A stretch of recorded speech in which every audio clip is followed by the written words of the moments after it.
नमस्कार, बहुत बहुत स्वागत है आपका न्यूज़ नेशन टुडे 24/7 पर। 5 प्रदेशों के विधानसभा चुनाव संपन्न हो चुके हैं, परिणाम भी आ चुके हैं। भारतीय जनता पार्टी ने 3-1 का स्कोर अर्जित किया है।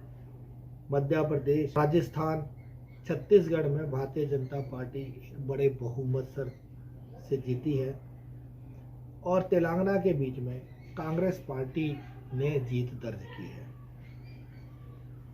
अगर हम बात करें तो 3 प्रदेशों के बीच में भारतीय जनता पार्टी को एक बहुत बड़ी जीत मिली है, जिस जीत का कि जश्न होना चाहिए था। माननीय नरेंद्र मोदी जी को खुश होना चाहिए था कि उनका चेहरा था जिसकी वजह से 3 प्रदेशों के बीच में भारतीय जनता पार्टी को एक भारी जीत मिली।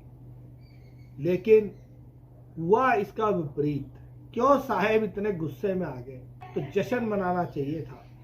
अमित शाह को अपने पास बुलाकर उनको मिठाई खिलानी चाहिए थी, जीत की बधाई देनी चाहिए थी, जेपी नड्डा उनके कामों को सराहना चाहिए था।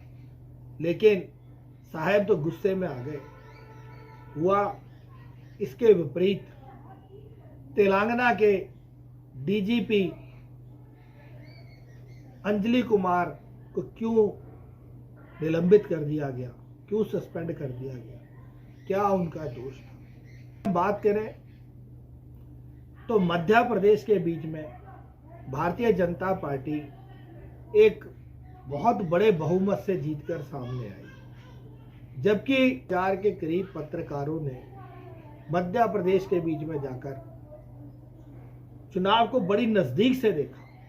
हम भी गए, हमने भी चुनाव को बड़ी नजदीक से देखा। हो सकता है मैं तो एक बेवकूफ पत्रकार हूं, मुझे समझ ना आए, लेकिन इतने पत्रकार जिन्होंने जाकर गली गली में, मोहल्ले मोहल्ले में जाकर, गांव गांव में जाकर लोगों से पूछा, लोगों से जाना, कहीं पर भी मध्य प्रदेश के बीच में इस प्रकार की आंधी नजर नहीं आई भारतीय जनता पार्टी की कि वहां पर 152 सीटें भारतीय जनता पार्टी ले जाती है। ये आंधी कहां थी? कैसे हुआ? ये कैसे संपन्न हुआ? जबकि वहां पर कोई ऐसी योजना नहीं थी। हमारे साहब ने वहां पर जाकर, जो वहां के मुख्यमंत्री थे शिवराज सिंह, उनको दरकिनार कर दिया। उनकी योजनाओं का नाम तक नहीं लिया। यहां तक कि पहली लिस्ट के बीच में शिवराज सिंह जी का कहीं नाम नहीं था। लेकिन ऐसा क्या हुआ कि कौन सी ऐसी योजना थी जिससे कि भारतीय जनता पार्टी की वहां पर लहर चली और इतने बहुमत से भारतीय जनता पार्टी जीतकर विजयी हुई? अगर हम बात करें तो अमित शाह ने जो कहा था, जो धमकी दी थी, शिवराज सिंह को कहा था कि अपने सारे अधिकारियों से वो कह दें कि सही तरीके से काम कर लें, नहीं तो अंजाम बड़े भयानक होंगे। क्या ये इस धमकी का असर है? अमित शाह ने कहा था कि शिवराज सिंह भी आप लोगों को नहीं बचा पाएंगे। तो क्या सारा परिणाम जो वहां पर बदला गया, जो सारा परिणाम भारतीय जनता पार्टी के पक्ष में आया, जो आंधी चली भारतीय जनता पार्टी की, क्या उसके पीछे सारे ब्यूरोक्रेट्स थे? उनकी वजह से यह सब कुछ हुआ? या ऐसी कौन सी योजना थी जिससे कि हम बात करें कि मध्य प्रदेश के बीच में इतनी बड़ी भारतीय जनता पार्टी की लहर चली? हमें तो ये कहीं पर भी देखने को नहीं मिला।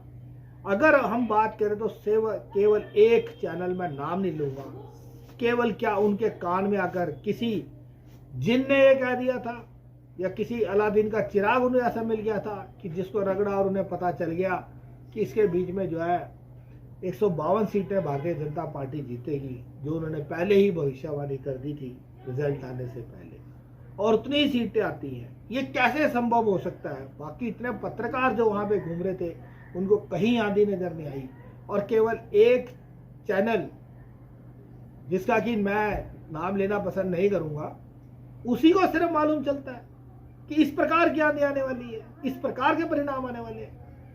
अगर हम बात करें छत्तीसगढ़ की, तो छत्तीसगढ़ में तो कोई चेहरा ही नहीं था बीजेपी का। रमन सिंह को दरकिनार कर दिया गया था, वो तो कहीं नाम ही नहीं था उनका। लेकिन वहां पर भी भारतीय जनता पार्टी पूरी तरह से बहुमत में आती है, सरकार बनाती है, और जो वहां के पूर्व मुख्यमंत्री कहेंगे अब तो उनको भूपेश बघेल, उनको जो है हरा दिया जाता है। ये कैसे संभव हो पाता है? अगर हम राजस्थान की बात करें तो राजस्थान के बीच में भी कोई चेहरा नहीं था, सिर्फ वसुंधरा राजे सिंधिया थी, जिनको कि दरकिनार कर दिया गया था। शुरू में तो वसुंधरा राजे सिंधिया साहेब के साथ मंच भी साझा नहीं कर रही थी, लेकिन ऐसा क्या हुआ, कैसे परिणाम बदले कि राजस्थान के बीच में भी अशोक गहलोत सरकार को मुंह की खानी पड़ी और भारतीय जनता पार्टी वहां पर भी जीत गई। कैसे ये संभव हो पाता है? क्या भारतीय जनता पार्टी की ऐसी रणनीति है जिसकी वजह से जीता हुआ भी, जहां पर सारे, अगर हम बात करें तो ओपिनियन पोल भी ये कह रहे थे कि राजस्थान में तो कांग्रेस की सरकार थोड़ी बहुत ही फंसती दिख रही थी, लेकिन मध्य प्रदेश के बीच में और छत्तीसगढ़ में सबका अनुमान था कि कांग्रेस वहां पर सरकार बना रही है। तेलंगाना के बीच में आपने देखा कि तेलंगाना के परिणाम भारतीय जनता पार्टी के विपरीत आए, तो वहां पर साहेब से गुस्सा बर्दाश्त नहीं हुआ और उन्होंने किसकी नजर से, किसके दबाव में आकर चुनाव आयोग ने आचार संहिता के नियमों का उल्लंघन करने के आरोप में तेलंगाना के डीजीपी अंजलि कुमार को बर्खास्त कर दिया, निलंबित कर दिया, उन्हें सस्पेंड कर दिया। क्या कारण था? सिर्फ अंजलि कुमार ने तेलंगाना में कांग्रेस के एक युवा नेता को चुनाव की जब गिनती चल रही थी तो जाकर एक गुलदस्ता भेंट कर दिया था, उनको जीतने की बधाई दी थी, जिसके परिणाम स्वरूप मैं नहीं कहता कि ये डीजीपी साहब ने ठीक किया, उनको जाना चाहिए था, नहीं जाना चाहिए था, इस चीज़ से हम इत्तेफाक नहीं रखते हैं। लेकिन का माहौल था, साहेब को अगर 3 स्टेट में जीत गए थे तो इसको नज़रअंदाज भी किया जा सकता था, लेकिन उनको सस्पेंड कर दिया। इस प्रकार की राजनीति चल रही है राजस्थान के बीच में। जो वसुंधरा राजे सिंधिया साहेब के साथ स्टेज तक साझा नहीं कर रही थी, अब वो साहेब के, अमित शाह के और जेपी नड्डा जी के गुणगान करते हुए थक नहीं रही है। उनका कहना है कि ये सारा जो भी विजय मिली है, इसका सारा श्रेय नरेंद्र मोदी जी को जाता है, अमित शाह जी के विजन को जाता है और जेपी नड्डा जी के कठोर परिश्रम को जाता है। तो ये किस प्रकार की राजनीति चल रही है? कैसा ये चल रहा है? क्या ये सारा ईवीएम का खेल है? यह सारा ब्यूरोक्रेट्स का खेल है कि पूरी जीती जिताई, जहां पर कि सबका अनुमान था, सबके ओपिनियन पोल थे कि इस कांग्रेस मध्य प्रदेश में तो निश्चित रूप से सरकार बनाएगी और छत्तीसगढ़ में तो भूपेश बघेल के सामने कोई था ही नहीं। वहां पर तो ऐसा लग रहा था कि वहां पर कोई व्यक्ति नहीं है जो कांग्रेस जनता पार्टी का चेहरा हो, जिस चेहरे के दम के ऊपर वहां से जीत हासिल की जा सके।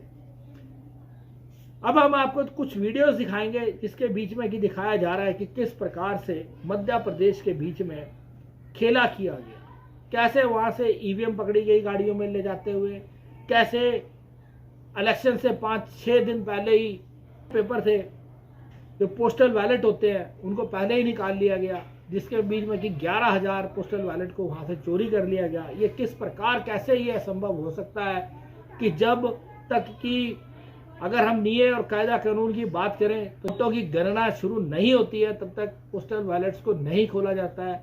किस प्रकार ये संभव होता है? क्या राजनीति है? क्या भारतीय जनता पार्टी की कैसी मैनेजमेंट है?